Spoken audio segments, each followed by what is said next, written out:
Welcome to Betting Weekly Premier League show. You're with Dan Roebuck. Now, over the course of the summer, the paymasters, the owners, the lawyers have just about managed to stay on the right side of PSR and FFP. We've had to cut staff in the canteen. The free travel has gone. The Christmas do is apparently in the balance, but it does mean that we don't have to sell our star players. So it's a welcome back to Nigel Seeley and to Jack Wright. Nigel, how are you?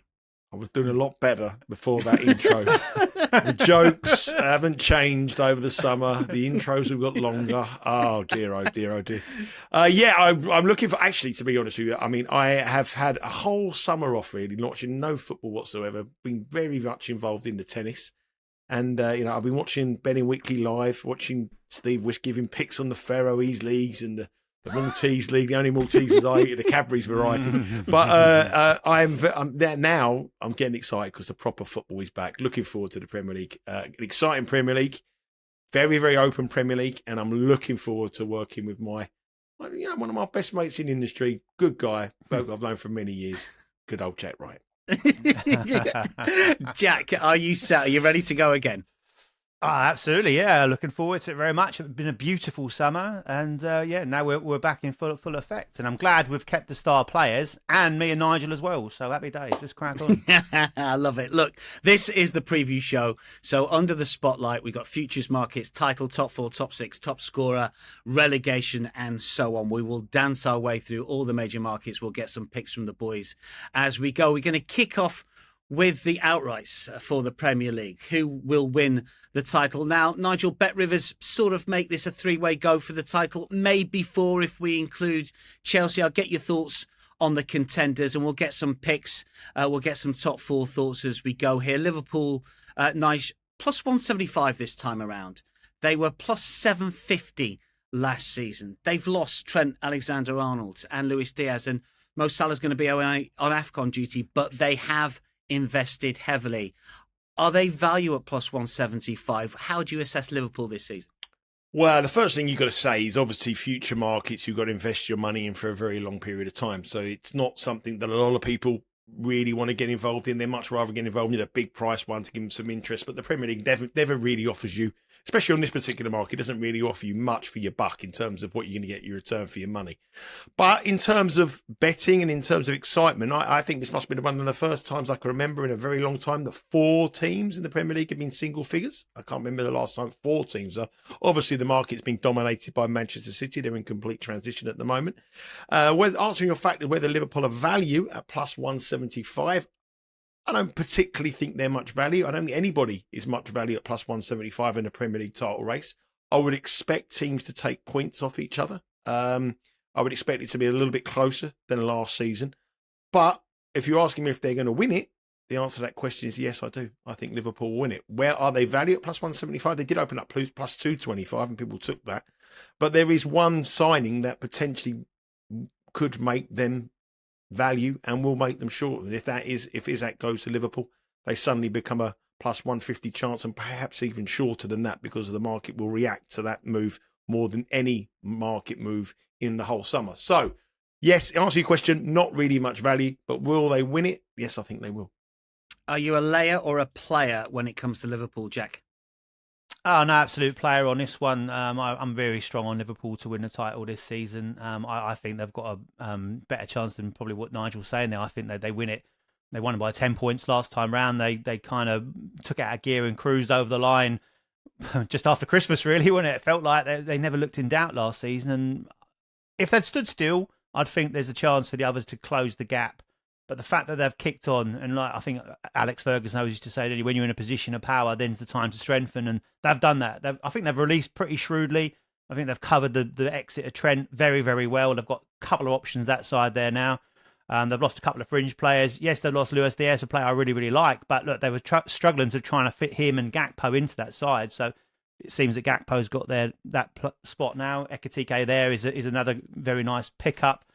And again, you don't probably want to dwell on it, but the devastating news of Jota over the course of the summer will galvanise the club strong. There's one club that really does kind of get together in those tough times, and I think all the players will have that extra 10% of motivation to do it for him. So I think they're a big price, and as Nigel says, if they do get that Isak deal over the line, and I think they will, then that price will look big come that time. Not as big as that plus 750, as you said now, looked last season, but we weren't to know that then. I say great job they did, and I think they'll follow it up.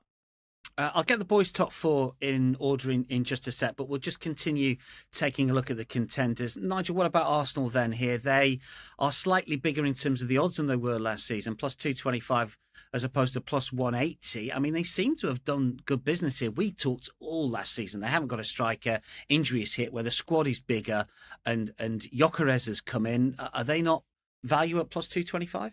I'm going back to go back onto Liverpool a second because I didn't really sort of say much. I mean, they haven't won a double sort of back-to-back title since 1983, 1984, so it's a long time since Liverpool has done this. I mean, Jack made the point there. So they beat Arsenal last season by 10 points. They beat Man City by 13. They beat Chelsea by 15. So put it into some kind of context. They've got to drop their levels, and the others have got to pick up at least 4 wins on the season. And with that front three, they've got Wirtz, Salah, Gakpo, Ekitike, and potentially Isak. I mean, they're going to score more goals than anyone. They've got the best goalkeeper in the league, I believe, in my opinion. They've got Van Dijk has signed for another season as well, another couple of seasons. So they've strengthened that. So like an extra signing for them. So the other teams have got to make them points up. Them are they going to make those points up? I don't think they will. Let's have a look at the Arsenal, for example. Okay, so Arsenal, they bought Gyökeres. Great signing, but absolutely unproved at this level. I mean, his record in Portugal is phenomenal. There's no doubt about it. I think he got 63 appearances for Sporting Lisbon, scored 68 goals. But this is a man that we consider Tony Bloom the most shrewdest guy in world football. We let him go for free, didn't he? Or £1 million or whatever it was from when he was at Brighton. If he let a guy, you see him letting people go if he fancied them for the long term. The other thing about him, I think he scored a lot of penalties, a huge amount of penalties, 19 goals from penalties last season, which means that, he's out and out play. He's going to get a lot of chances. But I believe if they believe that they thought they could get Isak, Arsenal, would they have made the move for Gyökeres now? I think Isak was the one that everybody wanted. They made the move for Gyökeres before that. Isak now's on a tantrum that anybody matches the price they could have got. And if you ask Arsenal fans now, would they have taken Gyökeres or Isak? I think Isak would have been the one they wanted. They probably could have got him if they hold firm. And I just worry about Gyökeres that it may have been a little bit of a panic buy at such a big amount of money. Obviously, he's proven he's done well, but this is a huge, huge step up. The other players they brought in look good. They were so close last season. Their petulance, their sending offs, the fact that they had suspensions, injuries again for Arsenal always do a problem for them. And I got a feeling for the first time since he's been in charge at Arsenal, if Arteta doesn't get off to a good start, I think the crowd could get a little bit on his back a little bit here. And I think for the first time he's under pressure to deliver. And, he shows his emotion. And I think they've got to win the title this year. It's their best time around. But the players they've bought, if you look at the players that Liverpool have got on the bench, I mean, Harvey Elliott, Gakpo potentially might not get in his side. You're looking at, Diaz. Diaz, I thought could have been a great signing for a lot of teams in the Premier League. No one ever took him. Or Darwin Núñez, again, another one could have made a big signing for these teams. But I just think the players that Liverpool have got on the bench, half of them walk into the Arsenal team, wouldn't they? I just think their squad is so strong, and Arsenal's Gyökeres a lot to pin your hopes on to a player unproven. And what I saw in pre-season, I know it's pre-season, but he looked like he was a bit overweight to me. He looked like he was carrying a bit. He didn't look like Matt. Happens to the best of us, Nigel. Yeah, but I guarantee you, if I got paid 70 million quid, I'd be ripped. Don't worry about that. But I think it's a big move for and the pressure on him is huge. And if it backfires, and obviously with the guy they bought from Chelsea as well, the Arsenal fans weren't happy with that. If it doesn't work at the beginning, then I think that Arsenal could be a little bit of it could be under a lot of pressure from an early stage here.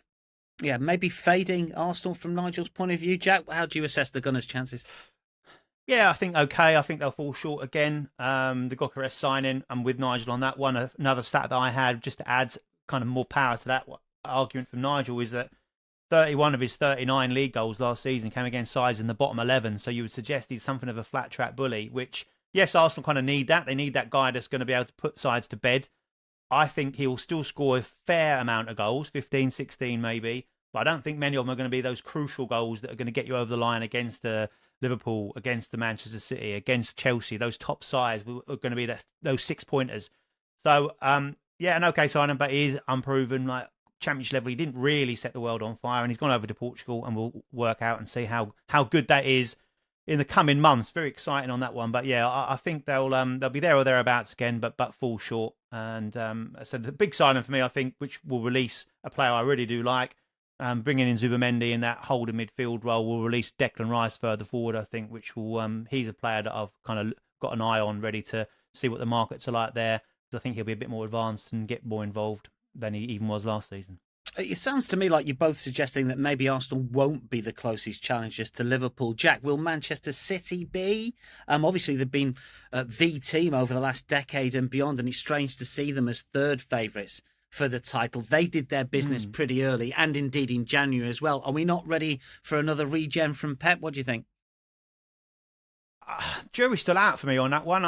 I think not at this moment in time. If you're gonna press me on it, I think that yes, they've made some very good signings. I like Nuri coming in because I think that just fills an area they've needed to fill, and those sort of round pegs in square holes is going to then go off and actually go into those settled positions. The likes of Guardiola going there and tightening up that defence a little bit more. But yeah, look, it is a regeneration. De Bruyne's gone, Kyle Walker's gone. Those kind of cornerstones of those title-winning campaigns. Haaland has had a little bit of regression, hasn't he, over the course of the last 2 or 3 seasons. Still puts up decent numbers, but it's still fallen a little bit short of what we probably expected him to consistently do. I like Marmoush, so having that half season there will be helpful.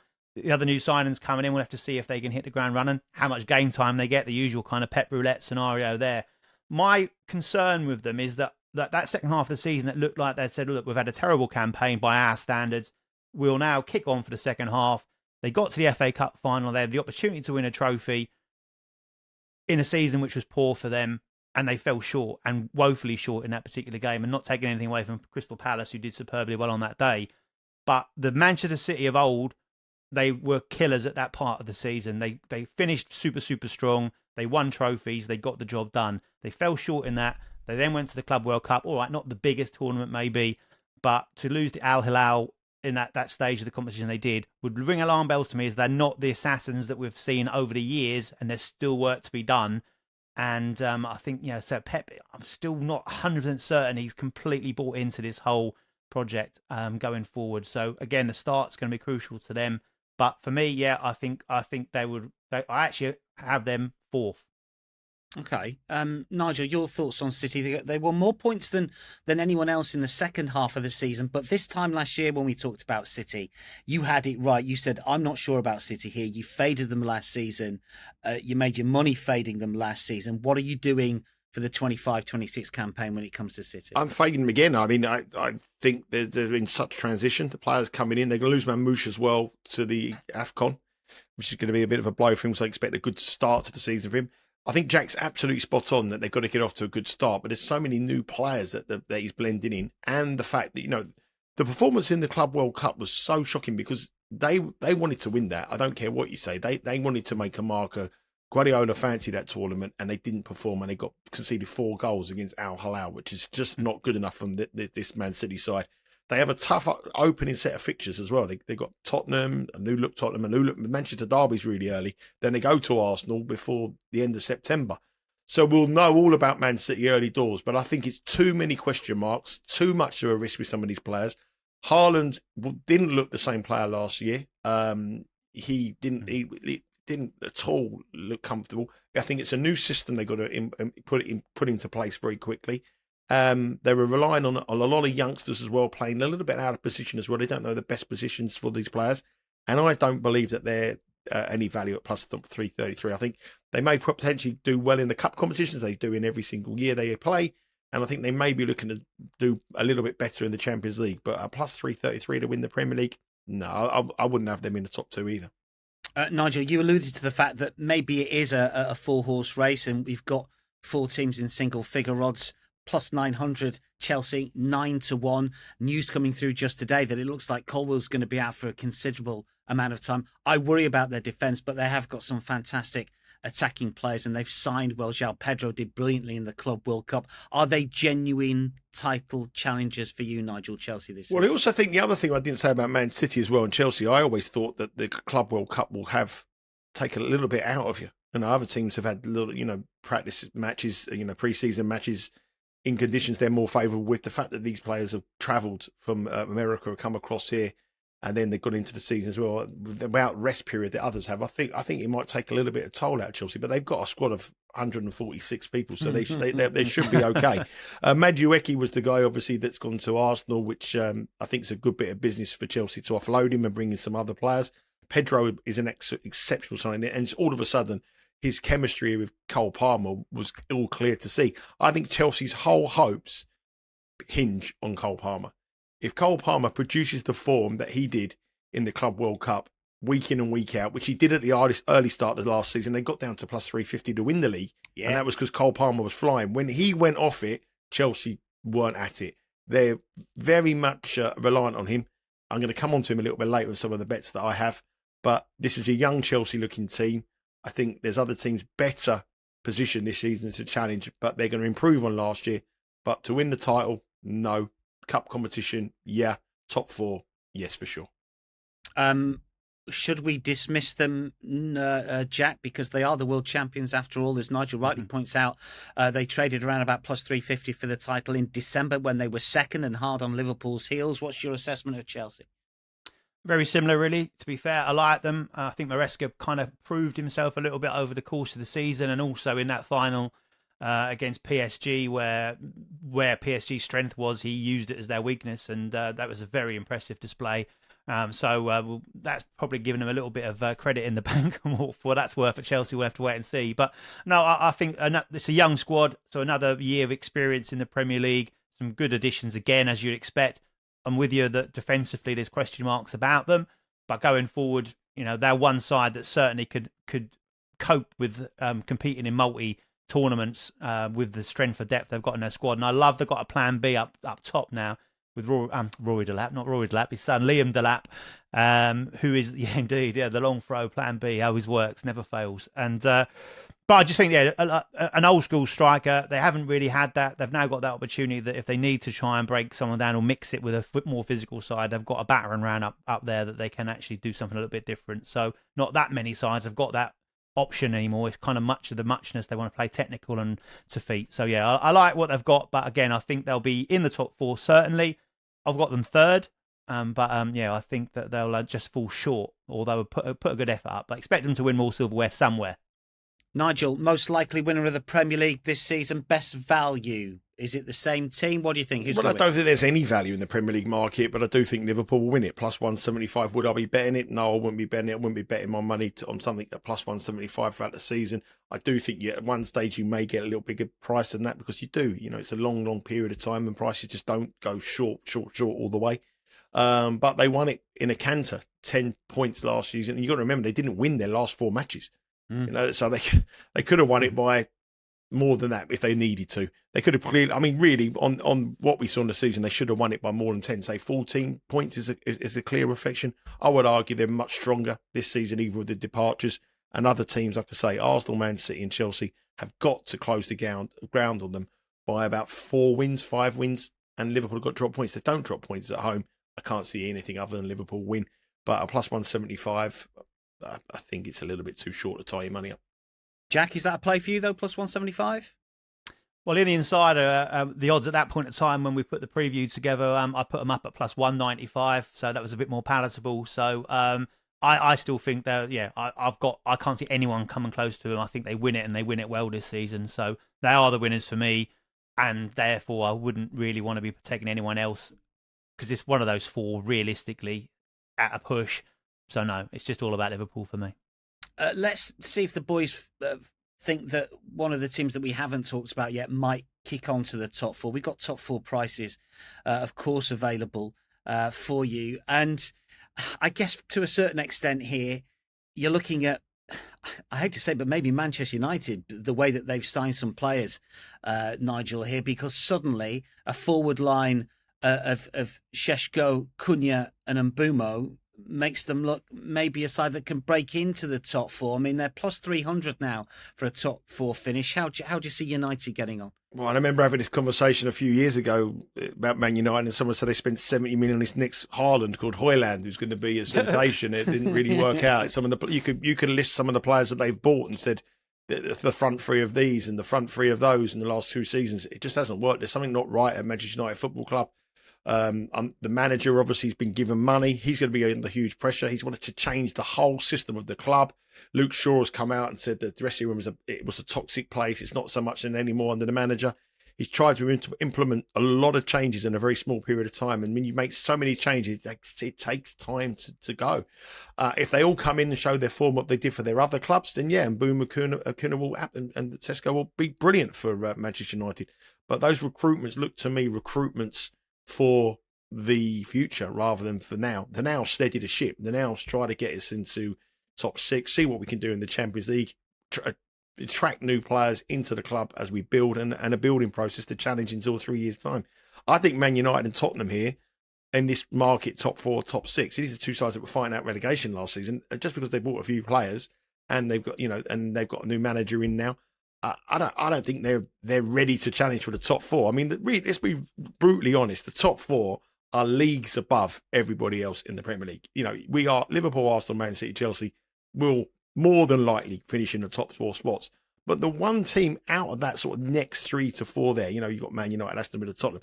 I mean, I think Aston Villa have been hugely underrated by the books. I mean, last couple of seasons, 68 and 69 points. You've got a manager in Emery who's never, ever taken a side in the Premier League. The lowest position he's ever had is 7th, I think. Villa did brilliant last season. They come mightily close to beat Paris Saint-Germain in the Champions League. They've got all their players there, and they haven't got rid of anybody. The goalkeeper's still there, Martinez. There was linked with him away. The young players they've got are going to get better. The midfielders they have a talent, but make up the basis of the England squad for the next World Cup. They're a young team. Ollie Watkins is still there. There was a link with him away. He's going to score goals. So I'm amazed that Aston Villa are rated at 4-1 compared to Man United at 3-1. Newcastle, they can't attract anybody. Nobody wants to go there. He's got problems with Isaac. They're a fade for me at the price, and the fact they're playing in Champions League football. Villa are playing Europa League, but Emery plays in the Europa League every week. I think if you look at those matches, Newcastle, Man United, Villa, and Tottenham, and you had Villa at 4-1. If someone said to me now I could get a price on Villa in a match bet against Man United or Villa in a match bet against Tottenham, I'd take Villa all day long. So they're the ones that I think could, if anybody, break into the top 4. And he's certainly at plus 135 to finish in the top 6. Emery only once ever has he ever taken a side in the Premier League that finished outside the top 6. So plus 135 Villa would be the one for me. That's a little bit of value there from Nigel Villa to finish in the top 6. In terms of top 4, Jack, can you see anyone breaking into it? As Nigel has pointed out, as we all know, Newcastle seem Isak dependent. Doesn't look like he's going to play for him this season. United have signed well, but still a bit of a basket case. Same with Spurs. What do you think about that sort of next tranche of teams? Can they break into the top 4? Is there any value getting involved with United, say top 6 at minus 125? I'd lay that. I'd 100% lay top 4 all day long. Absolutely. I can't be having Man United. No way. Like the signings they've made, those players they brought in, Mbomo and Cunha, both players that were everything for their football clubs that they had before. They were the guys that everything went through. They were on penalties, they were on free kicks, they were doing all that kind of stuff, and like everything, they needed them to work. They've now come to Man United, and we've seen it before, where just because a player has worked at another club, they then go, oh, they'll come and work for us, and it's not necessarily the case. Look, they're both decent players, but the pressure's on there. There's still talk about Bruno Fernandes being tempted to go to Saudi. If that happens, that'd be a disaster. They've still got the same defensive setup that they had last time round. They've still got that same midfield, which looks like it can be bypassed quite regularly. They concede too many goals. The goalkeeper. They don't score enough. Yeah, they've still got him, who's like they're desperate to get rid of him. But he knows they're desperate to get rid of him. So what does that put him in, that kind of situation? All these kind of players. And then Mbomo and Cunha, as well as they did last season at those 2 football clubs they were at, they were second. They were in the top 3 for overperformance of expected goals. So mainly they were on penalties, but they were getting lots and lots and lots of chances. They say basically just they overperformed what they were supposed to do. And Man United being Man United, this will probably be the season where that kind of regresses back to the norm. So but not for me. If they've got to look to break into the top 10, take it a step at a time. I know that Man United fans don't want to hear that, but they're miles off and still are. And a couple of flashy performances in pre-season, I'm not buying it. And Newcastle were talked about, look, that they're struggling so badly to attract. I can't quite understand it, like how bad it is for them at the moment. They just can't get a player through the door and they're all going elsewhere. So there's something happening there that is turning these players off, because it's not just one or two, is it? It's 5 or 6 their targets all going. And the Isak thing is a disaster for him. So training on his own, he's going to go. Once you're in that situation, there's no real way back. So I'll be fading Newcastle as well. Villa, I agree. They're my 5th spot. I think they'll finish 5th. I think that top 4 is over the hills and far away. Villa for me in 5th. And then I've got a pick that will sneak into the top 6. So I think we're going to come on to that in a moment. We are indeed. Just before we get to that, then give us your top 4, boys. Nigel, your top 4? Liverpool, Arsenal, Chelsea, Man City. Jack? It's exactly the same top 4. Bet Rivers aren't offering at the moment. If they do offer it before the start of the season, a 1, 2, 3 at anything around about 20 to 1 plus 2000 or better for that 1, 2, 3, I think that's great value. Liverpool, Arsenal, Chelsea. Just one quick thing, Dan. Just one quick thing. Two things, actually. Firstly, if ever we say on this show we want to lay somebody, the American audience watch the show, that means we're actually betting, we're opposing them. In the American audience, when you say we lay something, it means we're putting our money down to bet it. In the English version of lay, it means we're opposing them. And the second thing is obviously Manchester United and Tottenham this year, on blending all these players in as well. They have the distraction of Champions League. And that is massive. And I just don't get why, they are so short to finish in the top 6, and Newcastle World Champions League as well. I mean, that's a minus 182. It's crazy. The boys have decided that Villa are at a bit of value top 6 here, both flanking them in, I would imagine, in 5th place here. Villa plus 135, as they were suggesting, to finish in the top 6. So in terms of top 6, we're one club short to fill that top 6. Jack, you think you've got a play here? Who do you like? It's Brighton. Nigel's already mentioned him. Tony Bloom is a genius at many things, but the way he's run this football club has been sensational. From the depths of the 4th tier, and he's dragged them through, and they're unrecognisable from that point. They buy low, they sell high. They always have a succession plan in place, be it a head coach, be it a central midfielder, be it a left back. We've seen it this season. Well, Cucurella went, what are we going to do? They get a Stupinan in. Who? He? Wow. Now they've sold him on. Brilliant money, brilliant markup. And then they bring in De Kuyper. And I think he'll be a great acquisition. And in a couple of weeks' time, we'll be forgetting that a Stupinan was even there. They've done it with João Pedro. A brilliant player, yes. Look, the intangibles we can't see as far as his build-up and work round. We can't really put a number on that, a figure on that. But look at his goal scoring last season. He scored 5 goals from open play. Jack Hinchell would match that for Brighton, a right-back, centre-back, holder midfielder. Ruter got the same. He was out for most of the season. Then you got the likes of Minter with 6, Welbeck with 9, and Matone with 10. All these guys scored more goals from open play than the João Pedro. So a great bit of business. They'll move on. They brought a couple of young lads in, quite decent money for Brighton, but wouldn't be surprised to see them being punted on to a Man United for 100 million quid in a 2 or 3 seasons' time after they've hit the ground running. And the key thing for me with Brighton is that, yes, you know what you get, safe as houses, with all that background that they put in place. Every side that finished above them in the table last season will be in Europe this season, and they're not. And a couple of the sides that was, as we already mentioned, are below them in the table last season. And I think they can just move on.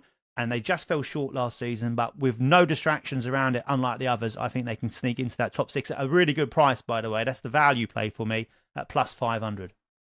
Plus 500, Brighton to finish in the top 6. Nigel, who rounds out the top 6 for you? Is it Brighton? Is it Forest, do you think, plus 700? Is it Bournemouth plus 900? Who do you like? Well, I'll tell you one thing. I mean, I've got a very, very shrewd football bettor who plays the handicap, the pre-season handicap. He's betting Brighton quite heavily, plus 27 points, I think, on the handicap.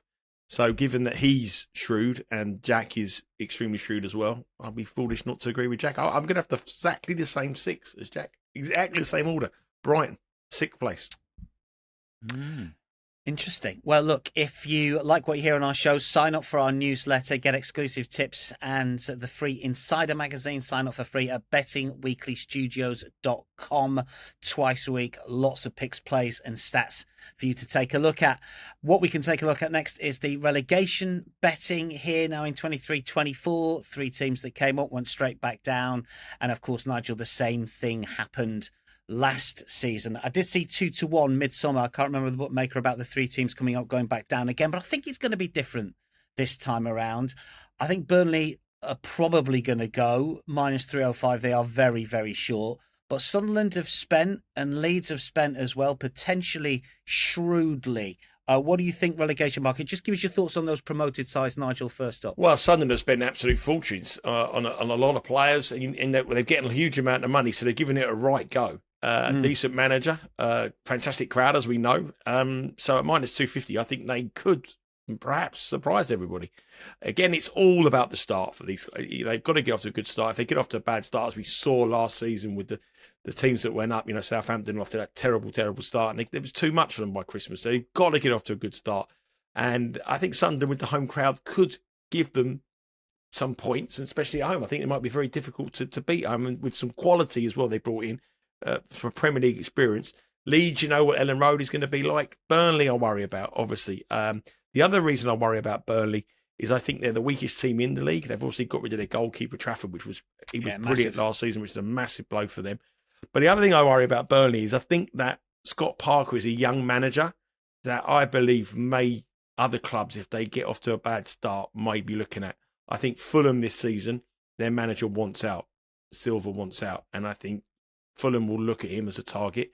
Glasner is a possibly, if Palace don't fail in their appeal to get in the Europa League and have a bad season, they haven't bought anybody yet at Palace. I think hardly anybody.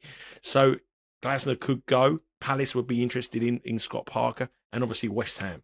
You've got Potter there that we know if they get off to a bad start, West Ham could be toxic. So I think Scott Parker is a young manager that people will like, and he's done a brilliant job at Burnley, defending for their life. Not pretty, but can do that in the Championship. In the Premier League, it's going to be difficult. He hasn't got the real money to go out and spend, even although he has spent a lot. But compared to the other teams, it's peanuts.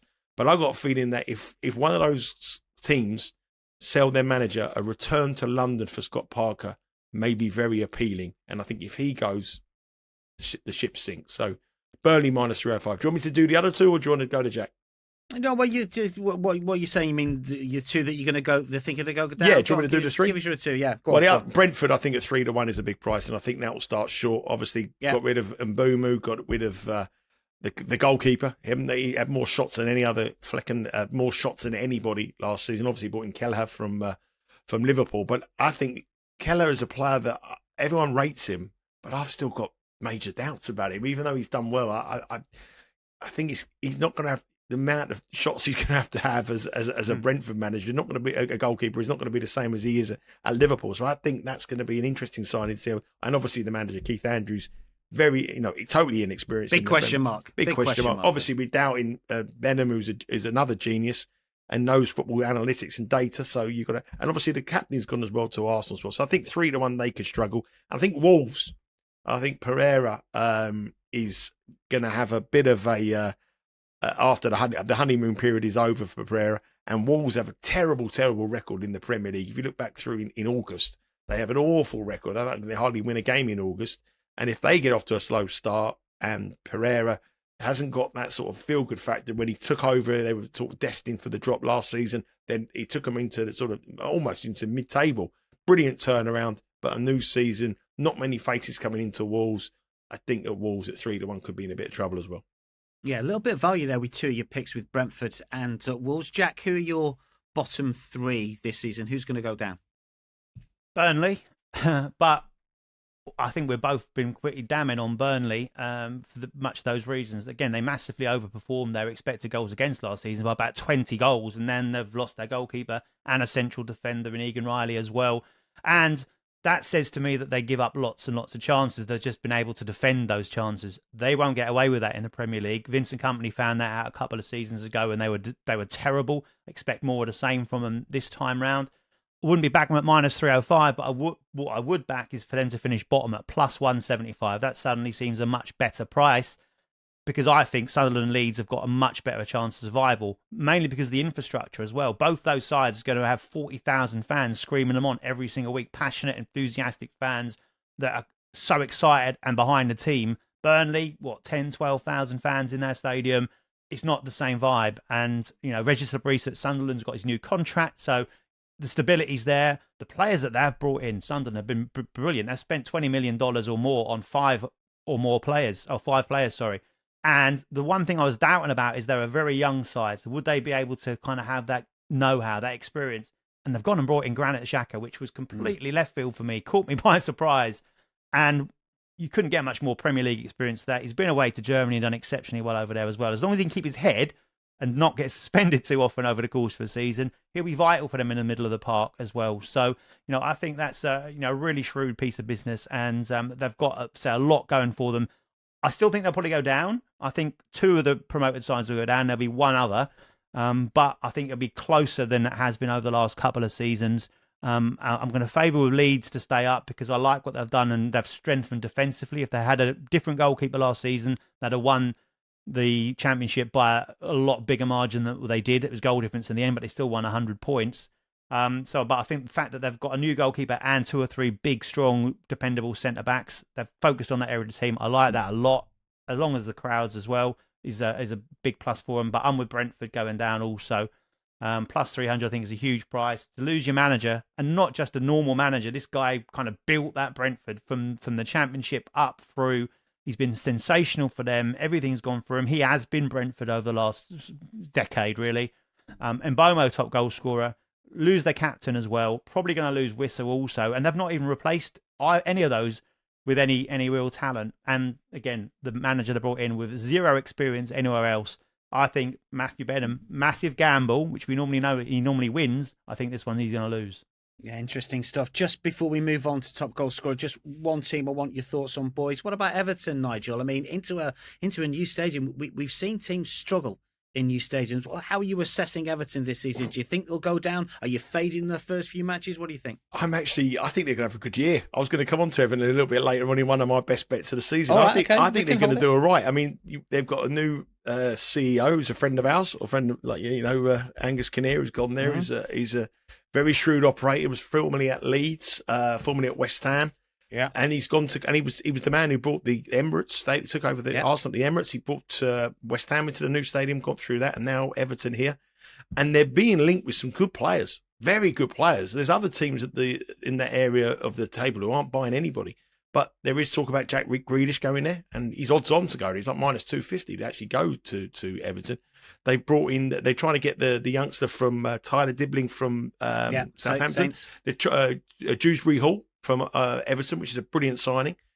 They've obviously Calvin Lewin go. They probably need one striker, but I think they'll be all right. I think they'll be all right. I think there's other teams in that mid-table section, the likes of Fulham, Crystal Palace, Nottingham Forest, who will regress, and I think Everton will be all right. I was trying to look for I was mentioning about Wolves. I had a stat written down. I couldn't find it, but I wanted to just read this out about Wolves, saying about slow start. Wolves have played 19 Premier League fixtures in August since they were promoted, which is the equivalent of half a season, and they've won just one of those matches in August. That's a stat. Yeah, I like that. So they get off to a slow start. Pereira, they're under big pressure, and I think they will. They're not ideally prepared at the start of the season. Wolves, they're coming to their own after Christmas. It sounds like we've got an Everton bet from Nigel to come, and I know that Jack's got a few specials as well. So we will move on to top goal scorer next before we get some bets from the boys, which is sort of outside of the normal markets. This is the top goal scorer market. Haaland plus 120, Salah plus 450. We know he's going to not play sort of December, January because of the AFCON Championship. Jack, Isak at plus 600. We don't know whether he's going to play at all. Gyökeres also 6-1, and then double figures after that. Look, Salah won it last year. Haaland won it the previous two. Who do you think is going to win the Golden Boot in the Premier League? Jack, where's the value? Well, two questions there. Who do I think will be the top goal scorer? I think that'll be Erling Haaland. I would not bet him in any way, shape or form at plus 120, however. Salah, you talked about. Isak, we're not quite sure. He'll score his goals, but where they'll be, I'm not sure. Already covered Gyökeres, and then we filter down. The first one I stocked on was Ollie Watkins at plus 2,500. I think that's a decent price for a player that's hit double figures in every single Premier League season for Aston Villa. 16 a couple of times in the last couple of seasons. Was a bit in and out of the side, wasn't he, at the back end of last season? Expect him to be established in there now. Lots of great players around him, lots of creativity. Malen was also someone that I kind of had an eye on because he's had a good pre-season. But if they get Buendia firing like I know he can fire, and we've seen glimpses of it in pre-season, then that'll be like a new signing for them. And he's such a creative outlet. And if he gets a link with a striker, that's lethal. So I like Watkins at 2,500. And I've also, if I went further down, the other two against the field, Watkins and Solanke, plus 3,300. Nigel, who'd you like to win the Golden Boot? I like Dominic Solanke at 33-1. I mean, you just look at that list here, right? You've got Manchester City, you've got 1, 2, 3 Man City players in that list. You've got 3 Liverpool players in that list. You've got 3 Arsenal players in that list. You want to be with some player who's going to be the out-and-out goal scorer for one particular club, and you want someone who takes penalties. And obviously, Dominic Solanke will take penalties this season with Son gone, so he'll be the penalty taker for Tottenham. You've also got to remember, think of what Thomas Frank has done with strikers, Ivan Toney and Boomer Wissa. Yeah, He's turned them into world-class players. Tottenham are going to be very, very entertaining this season. It's a World Cup year as well, so Solanke will want to improve. He scored 9 goals last season, but he missed a lot of it through injury, and he didn't play a lot towards the end of the season, and we're saving him for the Europa League matches as well. He also come with a huge price tag, and that comes with a bit of pressure in season number 1. Season number 2, a bit more freedom. I think you'll have a good year from Solanke. Tottenham fans, I think, going to be entertained under Frank. And I think Solanke will be your main man there. He's the only Tottenham player on that list, and I think that works. You're the only player from your team, the main outlet, penalty taker as well. Gyökeres is interesting. He's got, like I said, 19 penalties he scored, but that will take Saka's penalties away if he takes penalties. That will take goals away from your other man who's on there as well, Odegaard as well. He's up there as well. So if he didn't confirm or deny Mikel Arteta whether Gyökeres will be on penalties, I'm thinking he probably will be. But that hinders Saka's chances. Saka. And obviously, if he is, 6-1 could be a decent price for him. But as Jack said, against the big boys, he doesn't turn up. So Solanke for me, 33-1. Plenty of other markets that you can get involved in on the BetRivers app and website. Sack Race, Golden Gloves, Player of the Year, lots of individual team markets as well that you can peruse. So we'll open up the floor before we power down for the preview show. Nigel, how many of these bets have you got? Which ones do you want to rattle off? Well, I've got like four ones that four of them I like. I mean, there's a couple of Solanke to score over 14.5 goals. With BetRivers is on their website now. I thought that was a decent price at even money. I can say I think he's going to have a good season. If he plays and he's not fit, I think he'd be hitting 20. I'm very, very, very heavily involved in Cole Palmer on the props. I think Cole Palmer, who's the player of the tournament in the Club World Cup, I love him as a player. I think England need him massively in the World Cup. I think he will be our probably best player in the World Cup if he shows his form. The form he showed in the summer was just sensational, and he looked like a world-class player. I think if he comes back that player with that confidence, I like him in a couple of markets. I like him in the top assists at 6-1 each way. I think the first 4, with the way that Chelsea are going to be playing this season, I believe he's got a great chance. Last season, he finished 10th with 8, but obviously he fell off a cliff in the second half of the season. And the season before, when he was at Man City for part of it, he finished 5th with 11 assists. Now, a fully focused Cole Palmer, I think he could be a cracking bet here. So I like him as well to win the Player of the Year, but obviously usually goes with the team who win the title. So yeah, that's probably not the best of the bets, but I think the best bet with top assists at 6-1 each way. And I also like Everton to finish in the top half at 10-1 because I think that I believe that the 9 places are pretty much gone in the top half of the table. The top 9, you can think, yeah, okay. There's like mini leagues in the Premier League. The top 4, the next 5, the next 11. So there's 11 of them all fighting out for one spot. If you look at them, the business they're doing, Everton, is good, and I think they might get off to a good start in the new stadium. Every Evertonian I speak to is excited, can't wait. They're not hurt, they're not bitter like West Ham fans were. They realise they had to go. The stadium is fantastic, and they're seeing the team strengthen and not weaken. You know, a lot of teams go into new stadiums and the team weakens, and they need the money to repay for the stadium. They're not. They're buying some good players. Compared that to Crystal Palace, compare that to Fulham, compare that to Bournemouth, the teams in or around them who aren't spending any money, who've got players who want out. Their star Eze wants to go. Fulham manager wants to go. Everton have got a good manager. They've got a good support base. They've got a brand new home now, and they're buying quality players. I think at 2-1 Everton, I think they could be the surprise package of the Premier League this season. 2-1 to finish in the top half. Maybe have a look at handicap markets where you can get that bet. Jack, what you got for us? Any other bets? What do you like? Yeah, back on the Solanke theme. We've touched on him already, so I'll just say this one. This is my best bet of the futures markets for Bet Rivers, and that is Solanke to be top Spurs goal scorer. That's plus 200. I think that's a mad price. I think it's a brilliant price. Who's his opposition? It's an absolute brilliant. Jack actually told me that one. That's why I didn't. But we spoke about, and I know that's Solanke. But that is the best bet of the season, and I would have had that as well. We agree on a lot of stuff there. But that is an absolute cracking bit. Sorry, Jack. Who's his opposition here? Well, Jack will say, but let me just put it into comparison because I looked at this. Chris Wood at Nottingham Forest, right, is 50-1 to be the top Premier League goal scorer. And only Nottingham Forest player. Solanke's 33-1. There is not one other Tottenham player on that list. And Chris Wood is minus $2 to be the top Nottingham Forest scorer. Solanke on pens is 2-1 with Bet Rivers to be the top Tottenham scorer. It's a great bet. Brilliant bet. Who is his opposition? Is he the favourite, Jack? He is the favourite, yeah. Plus 200 favourite. Then plus 400, it's Brennan Johnson. I just think he had a purple patch season last season. And I think he scored in 6 games on the spin, which kind of was the majority of his goals. So I don't fancy that one too much. Obviously, Son's gone, so that's out the window now. Then you're looking at someone like Tell. Kudos. But they're more creative players. They're more going to assist Solanke. Solanke's going to be the focal point there.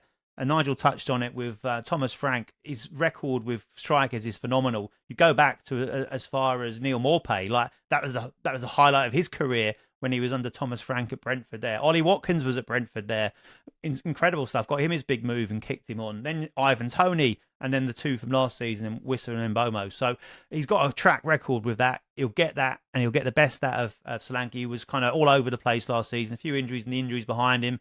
Maddison was a top goal scorer as well, but he's obviously done his ACL, so he's going to be out for a few months, unfortunately. But the creativity's there. He's going to be the man to finish the chances, and he'll be on penalties. I think it's a sensational bet, to be perfectly honest. But I am blowing my own trumpet. But at plus 200, I was staggered to see it. You know what I mean? It was mad. So that's that. That's my best bet. I do like to have a little play in the next coach to leave market, and that's Scott Parker for me, plus 500. We touched on why Burnley we think are going to struggle.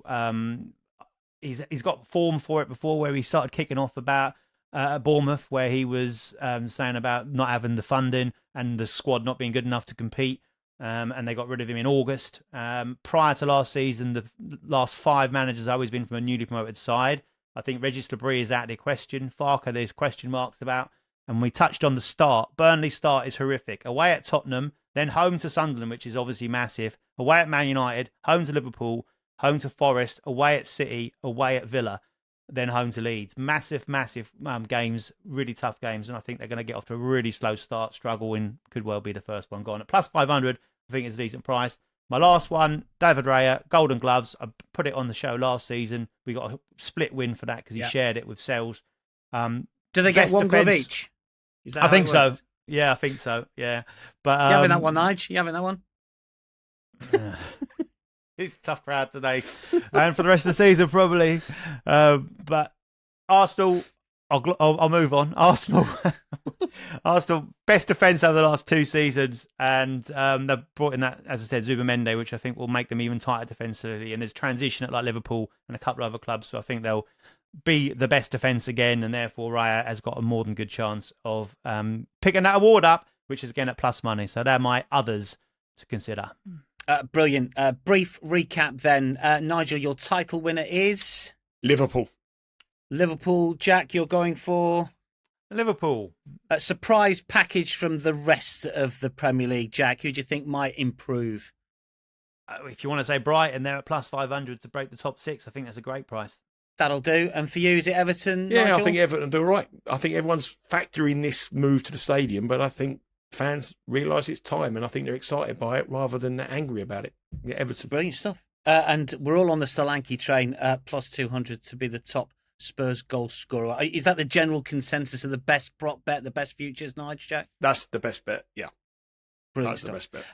Lovely stuff. Lots of content coming your way every day, of course, on the Betting Weekly YouTube channel. Premier League Match Day 1 show drops Thursday the 14th. Stay with us for the season best bets analysis. And I've written here entertainment as well, Nigel. That'll come from me this season. You're not up to it, I don't think, at the moment.